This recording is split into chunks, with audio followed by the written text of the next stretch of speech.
we talked about this often, one of the features of, I don't know how to call it, new phase in the world order where, as you told me, we no longer live in this traditional neoliberal market order and so on and so on. I remember we were talking even on phone. You remember that moment, I think it was in the spring or summer of 2020, when on the almost the same day that the numbers came out from United Kingdom and United States of how the production fell down, stock market went up. And then you say there is something tremendous happening now in capitalism. It's no longer the old market, profit, productivity, and so on. It's no longer capitalism. Can you develop this? Yeah. I'll go back to that date. Thank you for reminding me. It was the 12th of August, 2020, not last August, the previous one. 9 o'clock in the morning in London, the news came out that the national income of Britain, GDP as it's called, had fallen by more than 20%. That had never happened before in the history of capitalism. British GDP falling in 1 year by 21% or so. Never. It was not anticipated. The markets were expecting a fall of 8, 9, 10%, 20%. No one. 15 or 16 minutes later, the stock exchange, the London Stock Exchange, goes up by 3%. There can be no explanation of that along the lines of capitalism, right? One explanation would have been if the markets were already factoring in, expecting a 10% decline, and it was 8%, things were better than expected, so the stock exchange might have gone up. But to expect 10% and to have 20% and the stock exchange to go up, something else was going on. I know what it is. I'll tell you what it is. Since 2008, the great financial crash, capitalism is on a drip feed. It's being kept alive through constant injections of money from the central banks. That has never happened before. It started in 2008. In 1929, it didn't happen. That's why all the banks closed down. So the banking system and the stock exchange had 12 years of getting used to, becoming addicted to, central bank money being pumped their way during difficult moments. So, imagine you're a stockbroker in London. You hear the news at 9 o'clock in the morning. Minus 20%. Oh my God! You think, that's the first thought. Then you think, if I panicked, the guys and girls in the Bank of England, the Central Bank of England, are panicking. So what they're going to do is they're going to print even more billions. And they will give it to me to play in the stock exchange. Buy. So the point I've been developing in my head, and we had a little discussion about this earlier because I was telling Slavoj that this will be my next book next year.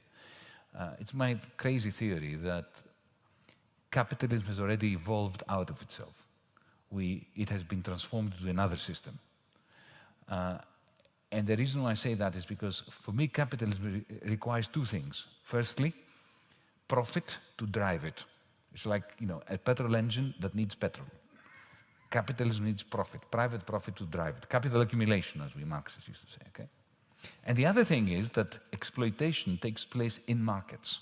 That's the whole point about capitalism. In feudalism, there was no market exploitation. You had the peasants, they were growing rubbish, wheat and potatoes and cauliflower, I don't know what it is, that they were growing, and then the sheriff, on behalf of the Lord, would come and take half of it, or 60% of it. There was no market, it was just expropriation.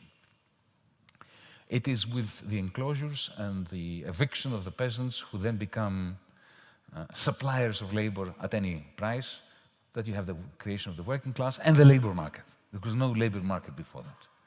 Okay? So exploitation takes place through markets. Money markets, land markets, house markets, labor markets. But now, after 12 years of the 2008 crisis and beyond, we have the replacement of profit by central bank money. That is the new fuel of the system, of this exploitative system.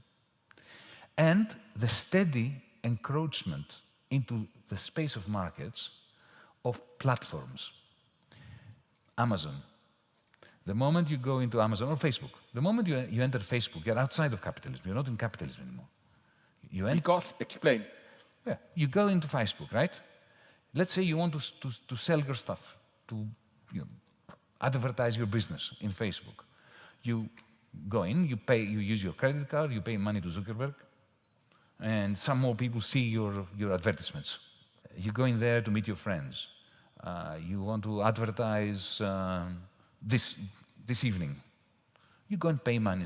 One person owns the whole digital space. It is the equivalent of stepping outside in Ljubljana. Imagine, just science fiction for a moment.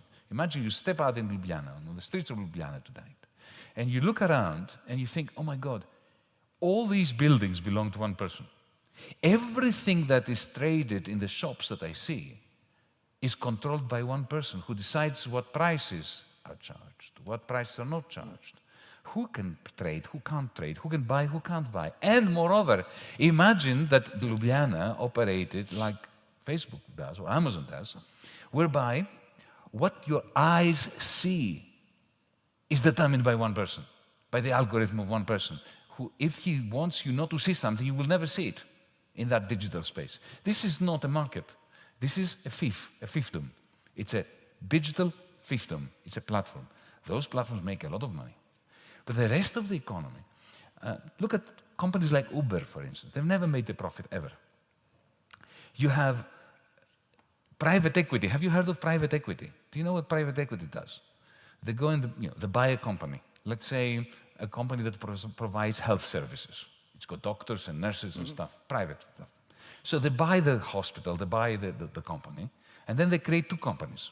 One that owns the buildings and all the fixed assets, and the other that provides the services.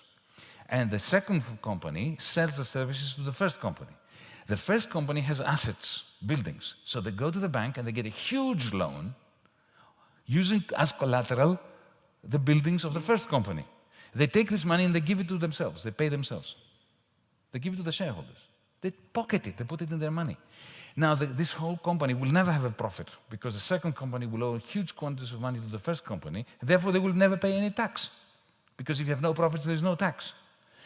But the whole point about profitability is coming out. Very soon after that, this is an empty shell. This will go bankrupt. It will die. So platforms are expanding, even in health.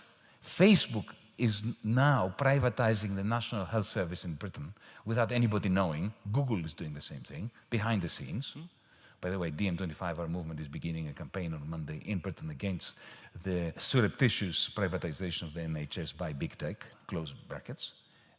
So you see, platforms are expanding, they are not markets, and markets are shrinking, and central bank money, sovereign money, the defense money, because they are the governments, they have no power, but their printing presses are keeping the system alive. I call this techno-feudalism. It's not just a question of curiosity about how the system works, it's also a question of what does this mean for daily lives? What does it mean for all of us? What does it mean for governments? I'll tell you what it means as an economist for a start. It means that none of the fiscal monetary policies that used to work. Because when platforms replace markets and everything depends on the central bank money, if I make you the head of the European Central Bank tomorrow, you are the most slavish follower of the needs of business. You have no independence. You have no authority. Even if you want to reduce the amount of money, euros, that the ECB prints, you can't do it. The moment you do it, the whole thing will collapse. That's not central bank independence, that's dependence. Our governments are completely in the clasps of the interests of these large fiefdoms, and they have tiny degrees of freedom regarding fiscal policy, regarding redistribution of wealth, when all the wealth is encased and enclosed in the new fiefdoms. But also, and here is something that would be nice to talk a little bit more about. Look, under standard capitalism, you have a working class which is exploited during the working time, and then they go home, and that's time for themselves. Today, you have a proletariat, a working class, which is shrinking, shrinking, shrinking. And increasingly, everybody is producing capital directly for these fiefdoms. Every time you have your phone and you walk around, Google knows where you are, and that enriches the software of Google Maps. It adds your movements, add capital to Google. You're not a shareholder. You don't get shares for that capital. They get it. With the pandemic, we've seen how work and leisure have been completely decoupled, and how with these digital fiefdoms technologies, it is impossible to even escape for a moment the vestiges of work. It follows you. You know, your boss expects you to be checking your app at midnight. You yourself check your app, even if your boss doesn't want you to check your app. You become self-enslaved. And the most important value of liberalism, which is personal sovereignty, goes. Think of the youngsters. You know, I used to be a professor up until a few years ago. I still am in name. But I look at today's youth, and what I find is young people lacking the sovereignty that the liberal democratic system has promised them. I see them, for instance, take on courses that they know are rubbish, just to add to the CV. I see them constantly trying to improve their social ratings in Twitter, in Instagram, because they're selling themselves constantly. They are creating a profile that makes them, because they know that the moment they go in for an interview, that the interviewing panel is going to check their social media profile. So it's a constant struggle to build up a profile along the lines of the expectations of some fictitious future employer. That is slavery.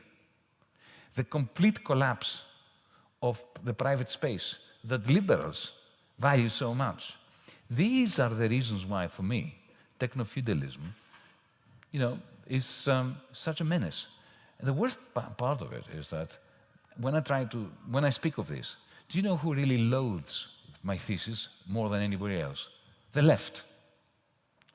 Because we leftists grew up with this ambition that we would bring capitalism down.